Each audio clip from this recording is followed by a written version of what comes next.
Hello everyone and welcome back to another video of CUET with Skylights Economics Important MCQs Practice Series। बात करेंगे आज के another 10 important questions की जो आपको हेल्प करेंगे आपके CUET इन बोर्ड एग्जाम्स दोनों में। आज के क्वेश्चंस होंगे हमारे चैप्टर अनएम्प्लॉयमेंट से again from your Indian economy book.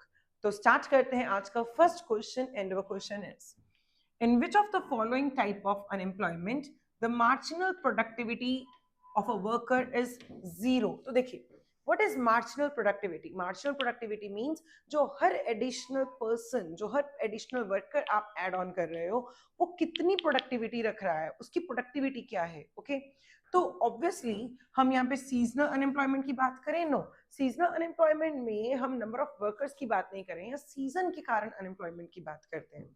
Okay structural unemployment no, involuntary unemployment no, okay disguised unemployment yes. क्यों है डिस्गाइज्ड अनएम्प्लॉयमेंट इसका आंसर? क्योंकि disguised unemployment is the one जहां पे आप जरूरत से ज्यादा व्यक्तियों से काम करवाते हो। फॉर एग्जाम्पल अगर सिर्फ 4 व्यक्तियों की जरूरत है और वहां पे 8 व्यक्ति काम कर रहे हैं तो यानी कि जो एडिशनल 4 हैं उनका कोई वैल्यू एडिशन नहीं है क्योंकि 4 ने भी उतना ही करना था, 8 भी उतना ही कर रहे हैं, राइट। तो जो एडिशनल वर्कर आपने एड ऑन किया वो मार्जिनली कुछ प्रोडक्टिविटी नहीं रख रहा है, उसका मार्जिनल प्रोडक्टिविटी 0 है। Clear? Okay next question. Nearly 70 years of planned development have been aimed at expansion at the economy, sorry off होना चाहिए यहाँ पे, expansion of the economy through increase in national what? कहते नियरली हमें 70 years हो गए हैं प्लान्ड डेवलपमेंट को पकड़े हुए, ठीक है, और हमने एम किया है एक्सपेंशन ऑफ इकोनॉमी पर। किसके कारण? हम अपनी इकोनॉमी को एक्सपैंड कैसे कर रहे हैं? Through increase in national output, national employment, output and employment, none of this. तो आंसर इज सी ऑप्शन। हम आउटपुट से भी अपनी प्लान्ड डेवलपमेंट की ओर जा रहे हैं, ठीक है ना, अपनी इकोनॉमी को एक्सपैंड कर रहे हैं, आउटपुट बढ़ा रहे हैं, जीडीपी बढ़ा रहे हैं, इसके अलावा एम्प्लॉयमेंट को भी बढ़ा रहे हैं। क्लियर? इससे हम क्या कर रहे हैं? अपनी इकोनॉमी को और ज्यादा एक्सपैंड कर रहे हैं। क्लियर? तो right answer is C option. Okay next question is in the Indian economy without generating employment we have been able to produce more goods and services। कहते हैं इंडियन इकोनॉमी में बिना एम्प्लॉयमेंट जनरेट किए हम able हो पाए हैं more goods and services produce करने के लिए। Scholars refer to this phenomena as, scholars इस फिनोमिना को क्या बोलते हैं? तो देखें jobless growth, growth, employment, unemployment. Growth है पर ये जॉबलेस ग्रोथ है क्योंकि देखो सिर्फ ग्रोथ की बात होती है जीडीपी का बढ़ना, यहां हम बात कर रहे हैं जॉबलेस ग्रोथ की। ग्रोथ हुई है, गुड्स एंड सर्विसेज तो बढ़े हैं बट एम्प्लॉयमेंट नहीं बढ़ा, राइट। तो ग्रोथ हुई है पर जॉबलेस ग्रोथ हुई है। Clear?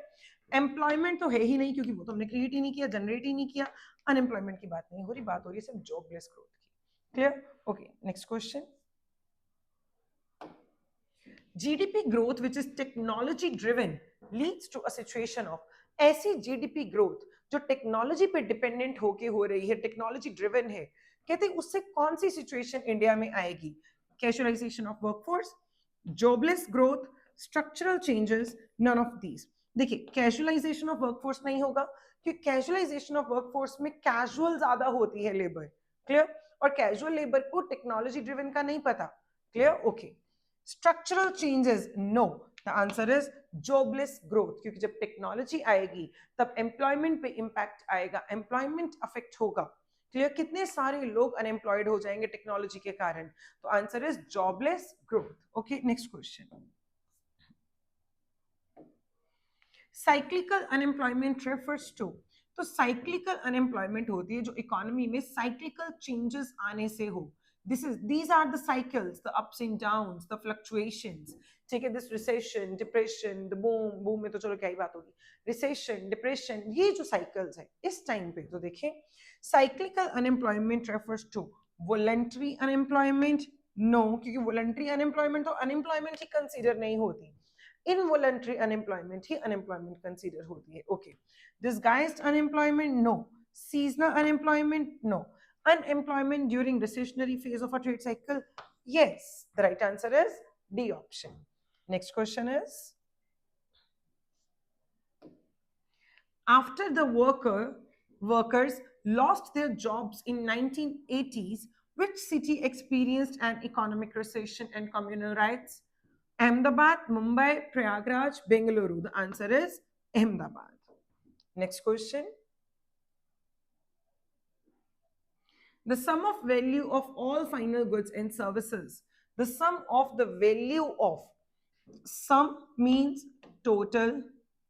Total value of all final goods and services means the product of the country, output of the country, produced within the domestic territory of a country in a year is called GDP, gross domestic product. Gross means total value. Domestic means that is produced in domestic territory. Product means all goods and services. तो जितने भी goods and services एक economy की domestic territory में produce किए जाते हैं during a particular financial year, उसका जो वैल्यू होता है उसे हम जीडीपी बोलते हैं. क्लियर?